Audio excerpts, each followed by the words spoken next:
Drama की शुरुआत में हम एक लड़के को बर्फीले पहाड़ पर खड़ा देखते हैं जिसका नाम होता है शदी। जब शदी रस्सी को ऊपर की ओर खींचता है तब टूटी हुई रस्सी को देखकर वो फैनयांग का नाम चिल्लाने लगता है। तब उसे अपने दोस्त और उनके साथ बिताई हुई सभी मोमेंट्स याद आती है, जिसके बाद शदी दोबारा से फैनयांग का नाम चिल्लाकर होश में आ जाता है। और ये कहानी 5 साल बाद यानी कि प्रेजेंट में आ जाती है, जहाँ पर शदी का दोस्त बाओयन उसके इलाज के लिए एक डॉक्टर को लेकर आया था, लेकिन उस मेमोरी के याद आने के बाद शदी ट्रीटमेंट लेने से मना कर देता है। 5 साल पहले शदी एक माउंटेनियर क्लब का हिस्सा था, जहां शदी के 4 बेस्ट फ्रेंड्स थे, यीलू, लिमिंग, फैनयांग और फैनलिन, जिनके साथ शदी माउंटेन पर चढ़ने के लिए गया था। उस साल शदी और उसके दोस्तों के साथ क्या हुआ था उसे जानने के लिए हम ये स्टोरी कंटिन्यू करते हैं। प्रेजेंट में हम देखते हैं कि एक फेमस यूनिवर्सिटी में एक एलुमिनी फंक्शन शुरू होने वाला था। तभी एक लड़की बिना इनविटेशन कार्ड के उस एलुमिनी फंक्शन में घुस जाती है और ड्रेसिंग रूम में जाकर अपनी टी शर्ट चेंज करती है। इस लड़की का नाम फैंग होता है, जिसकी हरकतें बिल्कुल लड़कों जैसी हैं।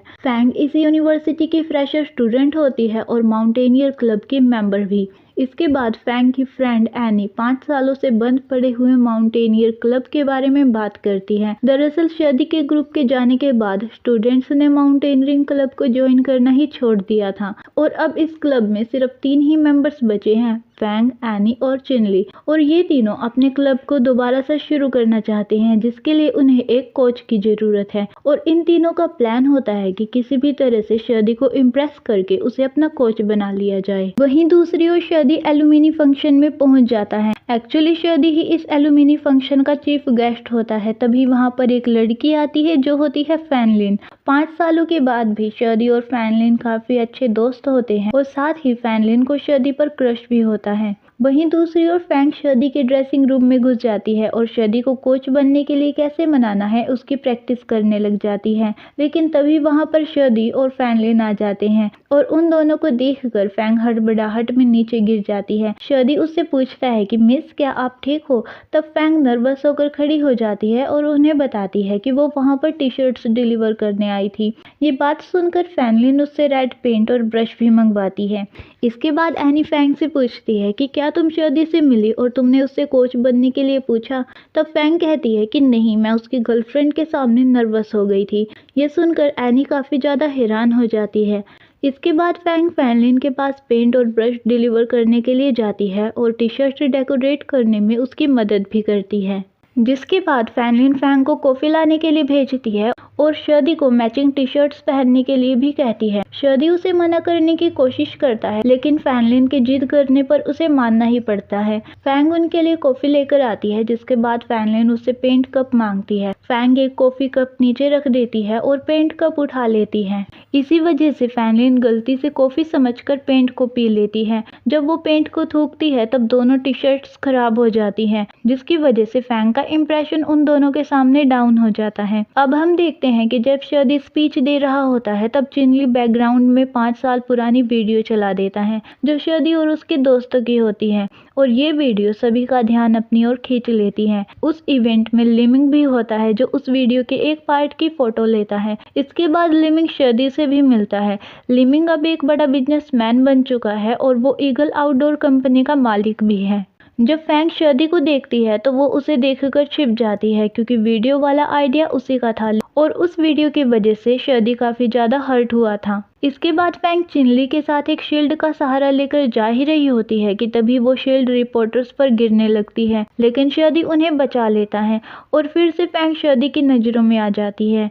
फिर फैंग शदी से माफी मांगती है और उसे बताती है कि उस वीडियो को चलाने का मकसद सिर्फ पास्ट की अच्छी मेमोरीज को याद करना था, किसी की फीलिंग्स को हर्ट करना नहीं। लेकिन शदी फैंग को कहता है कि एक सॉरी बोलने से सब कुछ ठीक नहीं हो जाता। शदी फैंग से काफी ज्यादा नाराज लग रहा था। वहीं दूसरी ओर बाओयन एक लड़की से उसका फोन नंबर मांगता है जो एनी होती है, लेकिन एनी का बिगड़ा हुआ चेहरा देखकर बाओयन के होश उड़ जाते हैं और वो वहां से भाग जाता है। लेकिन एनी सोचती है कि वो उससे शर्माकर वहां से चला गया। इसके बाद फैंग एनी को कहती है कि सब कुछ खत्म हो गया, कोई कोच नहीं, कोई क्लब नहीं। ये बात सुनकर एनी उसे समझाती है कि तुम्हें फिर से ट्राई करना चाहिए, तुम इतने दिनों से भी तो ट्राई कर ही रही थी ना। एनी फैंग की चाइल्डहुड फ्रेंड होती है, इसीलिए वो अच्छे से जानती है कि माउंटेन पर चढ़ना फैंग की लाइफ में कितना ज़्यादा इम्पोर्टेंस रखता है।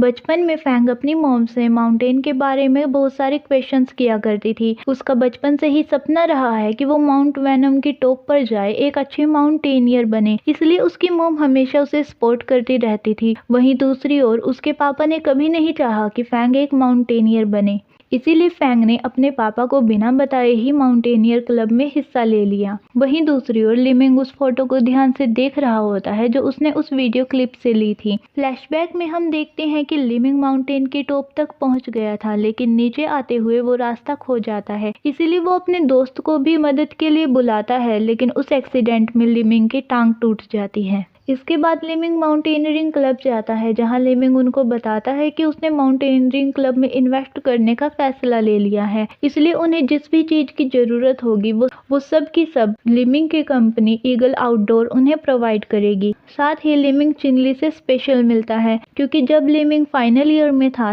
तब चिनली एक फ्रेशर स्टूडेंट था। साथ ही उसने माउंटेनियरिंग क्लब को भी ज्वाइन कर लिया था, इसीलिए लिमिंग और उसके फ्रेंड्स आज भी चिनली को अच्छे से जानते हैं। लिमिंग की इन्वेस्टमेंट की वजह से फैंग को अब उम्मीद हो जाती है कि उनका माउंटेनियरिंग क्लब अब जल्दी से ग्रो करेगा, इसलिए अब फैंग शर्दी से मिलने जाती है और उसकी कार के अंदर झांकने लग जाती है। तब शर्दी पीछे से आकर उससे पूछता है कि तुम यहाँ पर क्या कर रही हो, और फैंग एकदम से चौंक जाती है। तब शर्दी उससे कहता है कि क्या तुम मेरी इंक्वायरी कर रही हो। शर्दी की बात सुनकर फैंग उसे अपना कोच बनने की रिक्वेस्ट करती है और उसे अपनी डायरी देकर वहां से चली जाती है।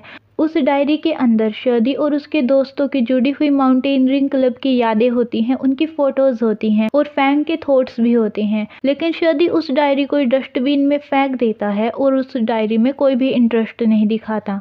फ्रेंड्स, अगर आपको ये वीडियो अच्छी लगी है तो आप मेरे चैनल को सब्सक्राइब कर दीजिए और वीडियो को लाइक कर दीजिए। मिलते हैं नेक्स्ट एपिसोड में।